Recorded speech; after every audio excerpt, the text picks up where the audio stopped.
नमस्कार, आप देख रहे हैं आर्या न्यूज। मैं हूं रवि शेखर। बुलेटिन में रुक करते हैं खबरों की तरफ।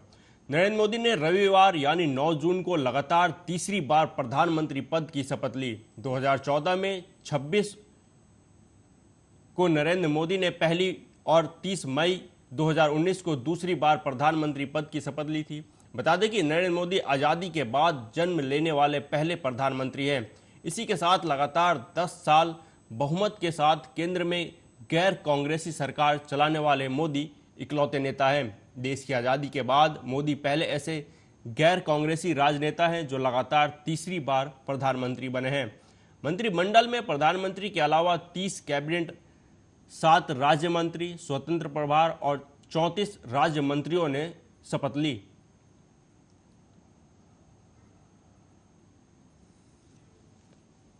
शपथ लेने के बाद केंद्रीय मंत्री चिराग पासवान ने कहा कि ये मेरे लिए बहुत बड़ी जिम्मेदारी है। मेरा पूरा ध्यान रहेगा कि मैं पूरी ईमानदारी और मेहनत के साथ इस जिम्मेदारी को निभा सकूं। जितने उतार चढ़ाव से मैं गुजरा हूं, आज मैं 2.5-3 साल पहले कह सकता था कि मैं कहीं से चुनाव लड़ सकता हूं। उन्होंने इसका श्रेय प्रधानमंत्री को देते हुए मैं भी उनके विश्वास पर खरा उतरा। बड़े मूवमेंट से ज्यादा बहुत बड़ी जिम्मेदारी है ये मेरे प्रधानमंत्री जी का मुझ पर ये विश्वास करके इतनी बड़ी जिम्मेदारी मेरे कंधों पर देना। मेरा पूरा ध्यान इस पे रहेगा कि पूरी ईमानदारी से और पूरी मेहनत के साथ जो जिम्मेदारी प्रधानमंत्री जी के द्वारा मुझे दी गई है मैं उसे पूरा कर सकूं। बिल्कुल नहीं सोचा था। स्वाभाविक है, जितने उतार चढ़ाव से पारिवारिक और राजनीतिक तौर पर जिन उतार चढ़ावों से मैं गुजरा हूं, आज से 2.5-3 साल पहले तो मैं ये भी नहीं कह सकता था कि मैं कहीं से चुनाव लड़ पाऊंगा कि नहीं। पर ऐसे में पुनः श्रेय मेरे प्रधानमंत्री जी को जाता है कि एक सिंगल सांसद वाली पार्टी पर प्रधानमंत्री जी ने इतना भरोसा, इतना विश्वास कर 5 सीटें मुझे दी। मैं भी उनके विश्वास पर खरा उतरा हूं। 5 की 5 मैंने उन्हें जीत कर दी है और आज जो ये नई जिम्मेदारी मिली है पूरी ईमानदारी के साथ अब इसको निभाएंगे। बड़े आरएलडी नेता जयंत सिंह चौधरी ने भी प्रधानमंत्री नरेंद्र मोदी के नेतृत्व वाली एनडीए सरकार में केंद्रीय कैबिनेट मंत्री के रूप में शपथ ली। वहीं शपथ लेने के बाद उन्होंने कहा कि पूरी ईमानदारी और निष्ठा के साथ देश की उम्मीद पर सरकार खरी उतरेगी और काम करेंगे। निभाएंगे पूरी ईमानदारी और निष्ठा के साथ। जो देश की उम्मीद है उस पर सरकार खड़ी उतरेगी, काम करेगी। ताकत और उधर जम्मू कश्मीर के रियासी जिले में रविवार शाम आतंकवादियों ने घात लगाकर तीर्थयात्रियों की बस पर अटैक किया। बस उत्तर प्रदेश और दिल्ली की तीर्थयात्रियों को लेकर जा रही थी। हमले के बाद बस गहरी खाई में जा गिरी। इसमें 3 महिलाओं सहित 10 लोगों की मौत हो गई, जबकि 32 यात्री घायल हो गए। गोलीबारी के बाद 53 सीटर बस सड़क से उतरकर गहरी खाई में गिर गई। आतंकवादियों ने बस पर उस समय गोलीबारी की जब वह पौनी क्षेत्र के तरियात गांव के पास शिवखोरी मंदिर से कटरा में माता वैष्णो देवी मंदिर जा रही थी।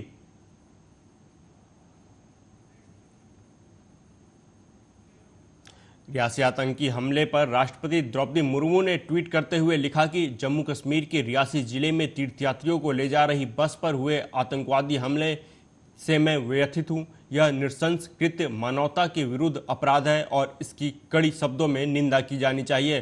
उन्होंने कहा कि पूरा देश पीड़ितों के परिवारों के साथ खड़ा है। राष्ट्रपति द्रौपदी मुर्मू ने घायलों के शीघ्र स्वस्थ होने की प्रार्थना की है। वहीं रियासी आतंकी हमले को लेकर छत्तीसगढ़ के मुख्यमंत्री विष्णुदेव साय ने भी ट्वीट करते हुए लिखा कि जम्मू कश्मीर के रियासी जिले में शिवखाड़ी मंदिर से तीर्थयात्रियों को लेकर जा रही बस पर हुए आतंकी हमले में 10 लोगों के निधन की दुखद खबर आई है। हमले में कई लोगों के घायल होने की भी खबर है। विष्णुदेव साय ने लिखा कि आतंकियों द्वारा किया गया यह कायराना हमला अत्यंत ही निंदनीय है। इसकी कड़ी भर्त्सना करता हूं। वहीं उन्होंने ईश्वर से दिवंगत आत्माओं की शांति और शोकाकुल परिजनों को संबल प्रदान करने और घायलों के जल्द से जल्द स्वस्थ होने की प्रार्थना की है। रियासी में तीर्थ यात्रियों को ले जा रही बस पर हुए आतंकवादी हमले में जम्मू कश्मीर भाजपा अध्यक्ष रविंद्र रैना ने कहा कि कायर पाकिस्तानी आतंकवादियों ने जम्मू कश्मीर के रियासी में यात्रियों पर कायराना हमला किया है। उन्होंने कहा कि कायर पाकिस्तानी आतंकवादी भारतीय सेना, जम्मू कश्मीर पुलिस और हमारे अर्धसैनिक बलों का मुकाबला नहीं कर सकते। उन्होंने कहा कि जिन आतंकवादियों ने ये दुस्साहस किया है उन्हें अपने इस गुनाह की भारी कीमत चुकानी पड़ेगी।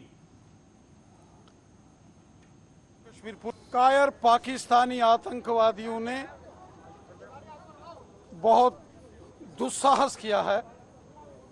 जम्मू कश्मीर के रियासी के शिवखोड़ी क्षेत्र में यात्रियों पर कायराना हमला किया है। इस आतंकी हमले में कुछ लोगों की जान जाने की खबर आ रही है। कायर पाकिस्तानी आतंकवादी भारतीय सेना, जम्मू कश्मीर पुलिस और हमारे जांबाज पैरामिलिट्री फोर्सेस के जवानों का तो मुकाबला कर नहीं सकते। ये कायराना हरकत पाकिस्तानी आतंकवादियों ने की है। भारतीय सेना, जम्मू कश्मीर पुलिस ने सारे क्षेत्र की घेराबंदी कर दी है। जिन आतंकवादियों ने ये दुस्साहस किया है उनको उनके इस गुनाह की T20 वर्ल्ड कप 2024 के 19वें मैच में भारत ने पाकिस्तान को 6 रन से हरा दिया। न्यूयॉर्क के Nassau county international cricket stadium में रविवार को पाकिस्तान ने टॉस जीतकर पहले गेंदबाजी का फैसला किया था। बारिश से प्रभावित मैच में भारत 19 ओवर में 119 रन पर ऑल आउट हो गया। ऋषभ पंत ने 42, अक्षर पटेल ने 20 और रोहित शर्मा ने 13 रन बनाए। पाकिस्तान के लिए नसीम शाह और हारिस रऊफ ने 3-3 विकेट लिए। मोहम्मद आमिर ने 2 और शाहीन अफरीदी ने 1 विकेट लिया। पाकिस्तान की टीम 20 ओवर में 7 विकेट पर 113 रन ही बना पाई। मोहम्मद रिजवान ने 31 रन बनाए। इमाद वसीम ने 15 रन बनाए। बाबर आजम, उस्मान खान और फखर जमा ने 13-13 रन बनाए। नसीम शाह 10 रन बनाकर नबाद रहे। भारत के लिए जसप्रीत बुमराह ने 3 विकेट लिए। हार्दिक पांड्या ने 2 विकेट लिए। अर्शदीप सिंह और अक्षर पटेल ने 1-1 विकेट लिए। वहीं ग्रुप ए में भारतीय टीम 2 में से 2 मैच जीतकर अंक तालिका में पहले नंबर पर है। पाकिस्तान की टीम दोनों मैच हारकर अंक तालिका की आखिरी पायदान पर है। अमेरिका के खिलाफ हार से उसके अभियान की शुरुआत हुई थी। अमेरिका 2 में से 2 मैच जीतकर अंक तालिका में दूसरे नंबर पर है। वहीं पाकिस्तान के लिए आगे की राह कठिन हो गई है। सुपर 8 में पहुंचने के लिए उसे दोनों मैच जीतने होंगे। इसके अलावा उम्मीद करनी होगी कि अमेरिका दोनों मैच हारे।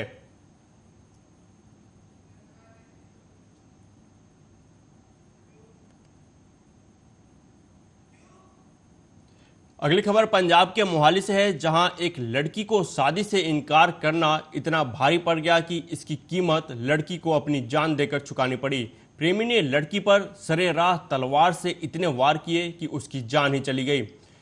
सुनिए विस्तार से इस सिरफिरे खूनी आशिक की कहानी, जिसे लोगों ने बताया है बेहद शरीफ।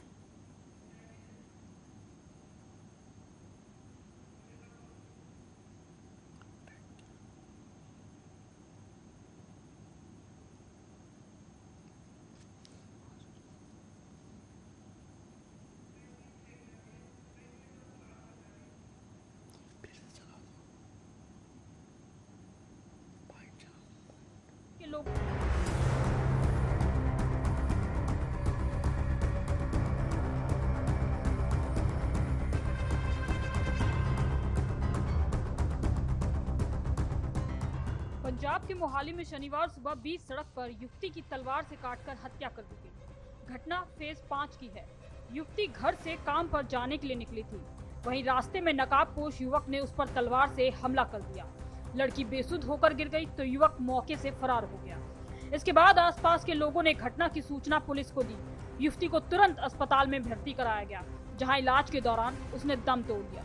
ये पूरी घटना वहां लगे सीसीटीवी कैमरे में कैद हो गई। वहीं मृतका की पहचान 31 वर्षीय बलजिंदर कौर के रूप में हुई है। बलजिंदर कौर फतेहगढ़ साहिब में रहती है और प्राइवेट बैंक के एक कॉल सेंटर में पिछले 9 साल से काम कर रही थी। पुलिस ने इस घटना के बाद आरोपी युवक को गिरफ्तार कर लिया है। उसकी पहचान लुधियाना के समराला में रहने वाले सुखचैन सिंह के रूप में हुई है। आरोपी युवक कबड्डी का खिलाड़ी रह चुका है और पेट्रोल पंप पर काम करता था। पिछले 4-5 सालों से सुखचैन और बलजिंदर एक दूसरे को जानते थे। सुखचैन बलजिंदर से शादी करना चाहता था, लेकिन सुखचैन को वो बार बार मना कर रही थी। इसी रंजिश में सुखचैन ने उस पर हमला कर दिया। सीसीटीवी कैमरे में रिकॉर्ड हुई घटना के मुताबिक 5 लड़कियां मोरिंडा से फेज 5 की तरफ जा रही थी। नकाबपोश युवक पेड़ के पीछे छुपकर खड़ा हुआ था। जैसे ही लड़कियां पेड़ के पास आई तो युवक ने अपनी तलवार निकाली और इसके बाद उसने बलजिंदर कौर पर हमला कर दिया। ये देखकर दूसरी लड़कियां तो वहां से भाग निकली। बलजिंदर ने भी भागने की कोशिश की, लेकिन युवक पीछा कर उस पर वार करता रहा। युवक को हमला करते देख एक स्कूटर सवार व्यक्ति ने अपना स्कूटर भी रोका, लेकिन युवक के हाथ में तलवार देखकर वो भी सिहर उठा और युवती की मदद नहीं कर पाया। इसके बाद युवती जमीन पर बेसुध होकर गिर गई। फिर भी युवक उस पर लगातार बेरहमी से वार करता रहा। इस दौरान एक पुलिसकर्मी ने भी लड़की को बचाने की कोशिश की, लेकिन आरोपी पर खून सवार था और लगातार उस पर हमला करता रहा। जब तक लड़की बुरी तरीके से घायल नहीं हो गई, युवक लगातार उस पर वार करता रहा। आरोपी के साथियों के मुताबिक उसने 3 महीने तक एक पेट्रोल पंप पर काम किया। पिछले महीने ही सैलरी लेने के बाद उसने नौकरी छोड़ दी थी। पूछे जाने पर उसने कहा कि यहाँ बहुत गर्मी है और काम नहीं कर पा रहा। कबड्डी का प्लेयर था, घुटनों पर चोट भी लगी थी। गांव वालों के मुताबिक हत्या के आरोपी के 2 भाई और 4 बहनें हैं। एक भाई और 4 बहनों की शादी हो चुकी है। उसका पिता स्कूल से रिटायर हो चुका है। गांव में कभी उसकी लड़ाई नहीं सुनी। ग्रामीणों के मुताबिक वो बेहद शरीफ इंसान था। ठीक ਸੀਗਾ ਵੀਰੇ, ਨਾਰਮਲ ਆਪਣੇ ਜਿਹੇ ਜਿਹੇ ਸੁਭਾਅ ਸੀਗਾ ਬੰਦੇ ਦਾ ਜੀ। ਕਿੰਨਾ ਟਾਈਮ ਕੰਮ ਕੀਤਾ ਉਹਨੇ? ਤੇ 3 ਕੁ ਮਹੀਨੇ ਲਾਏ ਆ ਵੀਰੇ ਉਹਨੇ। ਕੋਈ ਲੱਗਦਾ ਸੀ ਵੀ ਗੁੱਸੇਖੋਰ ਆ ਜਾਂ ਨਾ ਠੀਕ ਜਿਹਾ ਸੁਭਾਅ ਦੀ, ਤੁਹਾਨੂੰ ਮੈਂ ਫਿਰ ਵੀ ਦੱਸਿਆ ਪਹਿਲਾਂ ਵੀ ਠੀਕ ਜਿਹਾ ਸੁਭਾਅ ਸੀਗਾ। ਕਦੋਂ ਹਟਿਆ ਕਦੋਂ? ਆ ਆਪਣੇ ਆ ਪਿਛਲੇ ਮਹੀਨੇ ਹਟ ਗਿਆ ਸੀਗਾ, ਤਨਖਾਹ ਲੈ ਕੇ ਜੀ। ਕਿਹੜੇ ਪਿੰਡ ਦਾ ਸੀ? ਆ ਨਾਲ ਆਪਣੇ ਖੀਰਨੀਆਂ ਪਿੰਡ ਆ ਜੀ ਉਰੇ। ਮੁੰਡਾ ਤਾਂ ਸਾਊਥ ਸੀਗਾ ਬਹੁਤ ਜਾਣੀ। ਵੈਸੇ ਸਾਨੂੰ ਪਤਾ ਲੱਗਿਆ ਸੀਗਾ ਵੀ ਇਹਨੇ ਪਹਿਲਾਂ ਕੁੜੀ ਨੇ ਕਿਸੇ ਇਹਦੀ ਲੱਤ ਲੁੱਤ ਤੜਵਾਈ ਸੀਗੀ, ਸਾਨੂੰ ਪਤਾ ਲੱਗਿਆ ਸੀਗਾ ਜੀ। ਪਿੰਡ ਦੇ ਵਿੱਚ ਕਿੱਦਾਂ ਦਾ ਨਾ ਪਿੰਡ ਤਾਂ ਬਹੁਤ ਵਧੀਆ ਸੀ, ਕਬੱਡੀ ਖੇਡਦਾ ਸੀ, ਬਹੁਤ ਵਧੀਆ ਮਿਲਣਸਾਰ ਬੰਦਾ ਸੀ।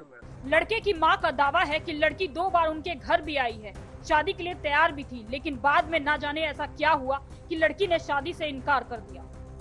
ਪਹਿਲਾਂ ਚੰਗਾ ਭਲਾ ਕੰਮ ਕਰਦਾ ਪੈਟਰੋਲ ਪੰਪ ਤੇ, ਆ 1 ਤਰੀਕ ਤੋਂ ਹਟੇ ਹੁਣ ਹੀ। ਇੱਕ ਕੁਆਰਾ ਸੀ ਜੀ?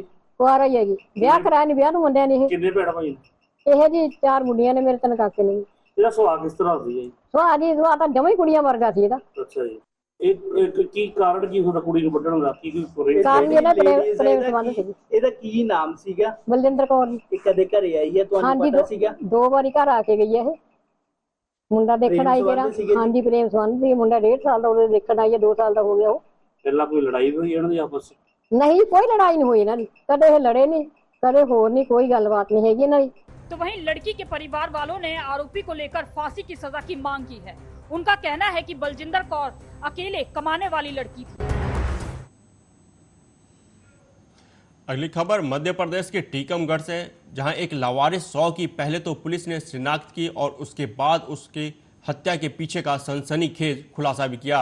ऐसा कौन था जिससे वो इंसान इतना बुरा लगने लगा था, उसे हमेशा के लिए मौत की नींद ही सुला दिया। और इस हत्या में कौन कौन शामिल थे, ये सुनकर आप भी चौंक जाएंगे। देखिए ब्लाइंड मर्डर केस का पुलिस ने कैसे किया खुलासा।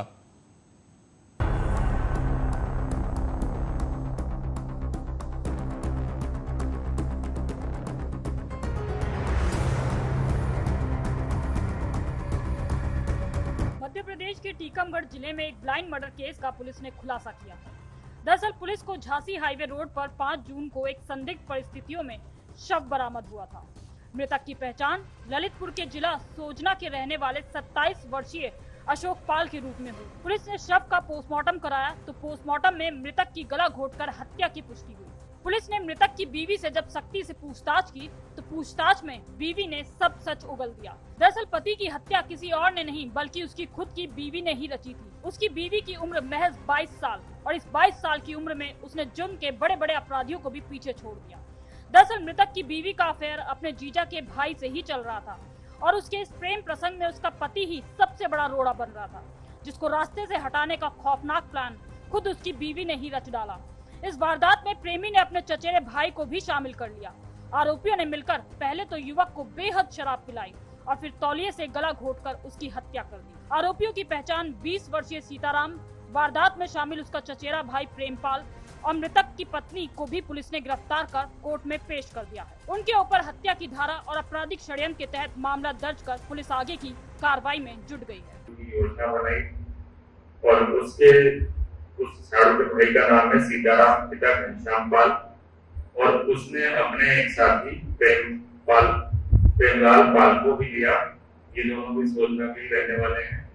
ये दोनों मृतक के साथ ललितपुर से घूमने आए, ओरछा तक गए। ओरछा से आते हुए बंगोरी के पास उन्होंने एक स्थान पर शराब पी और उसके बाद मृतक का गला घोटकर उसकी हत्या कर दी।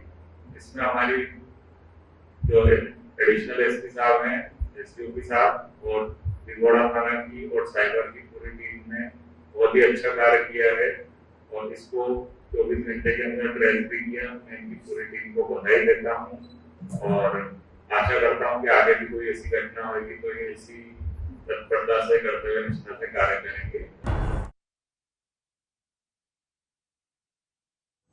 फिलहाल इस बुलेटिन में अभी तक के लिए इतना ही। देश दुनिया की तमाम खबरों के लिए देखते रहिए आर्या न्यूज। नमस्कार।